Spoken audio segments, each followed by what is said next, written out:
Have you ever had that feeling that something is watching you from the shadows?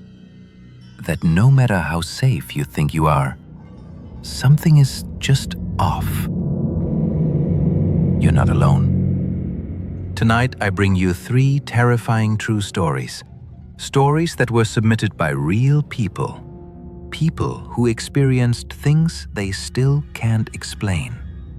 So turn off the lights, put your headphones on, and whatever you do, don't look behind you. The Last Knock. It was January of 2021.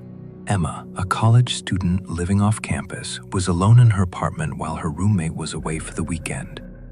At exactly 2:47 a.m., someone knocked on her door. Not a loud knock, 3 soft, slow knocks. She froze, looked through the peephole. No one. Then came a second knock. Again, 3 slow taps. Still, no one in sight. Trying to shake the fear, she sat on the couch, phone in hand, texting her boyfriend. Then a third knock came, but this time, it was from her bedroom door. She hadn't even opened it all night. She ran out of the apartment barefoot, didn't even grab her keys. When the police arrived, they found no signs of forced entry, but they did find muddy footprints going from the balcony to her bedroom. Her apartment was on the 2nd floor. To this day, she never found out who or what was knocking. The woods behind Grandpa's house. Then I was 14. My family visited my grandparents' house, deep in rural Georgia. It was the kind of place where the trees outnumber the people 100 to 1. And the silence after dark is heavy, almost unnatural. Behind their house was a dense forest. It stretched far beyond the eye could see. My grandfather had one rule: don't go past the stone wall, not even during the day. Of course, being a teenager, I got curious.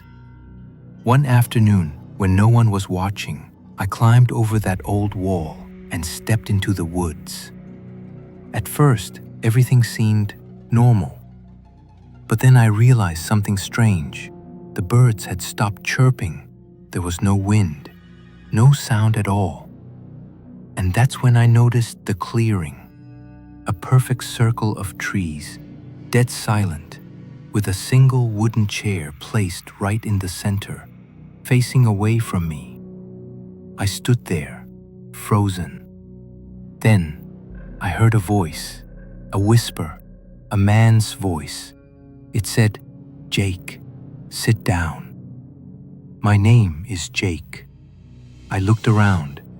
There was no one, no footsteps, no movement, just the voice. I turned and started walking fast. I didn't care where. I just wanted out. But the path I had taken was gone. The trees were different. The wall was nowhere in sight. I must have walked for over an hour. Then, finally, I saw it, the stone wall. And standing behind it was my grandfather. He didn't say a word, just stared at me. Later that night, while everyone was asleep, I couldn't stop thinking about that voice.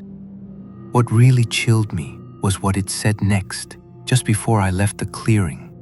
Whispering again, soft and close. "We'll meet again when you're alone." Story 3. The Woman in the Wall. In 2019, a young couple bought an old 1940s house in rural Pennsylvania. It was cheap, too cheap, but they were excited to renovate and turn it into their forever home. A few weeks into the project, they started noticing something strange. There was a cold draft coming from one of the living room walls. At first, they thought it was poor insulation, so one Saturday afternoon, the husband took a sledgehammer and started breaking through the drywall. Behind it, they discovered a hidden, bricked-off space. A small room, no bigger than a closet. Inside it was disturbing. An old child's rocking chair, dozens of dusty porcelain dolls lined along the walls, facing inward. And scribbled on the wooden floor, in faded red chalk, were the words, "She watches from the cracks."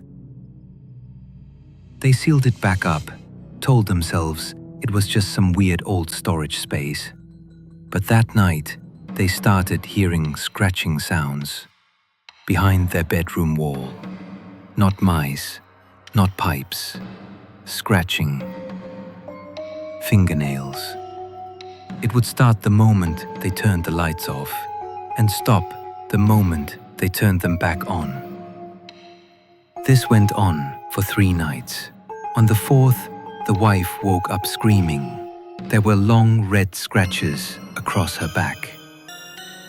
The husband swore he saw something in the hallway mirror, a pale woman with black hair, standing completely still. When he turned around, no one was there. That morning, they packed bags and left the house without even finishing their coffee. They never went back. The house is still on the market today. No buyers, no visits, and no one's dared to open that wall again. If you've made it this far, thank you for surviving. These stories are based on real experiences submitted by people who lived through something they can't explain.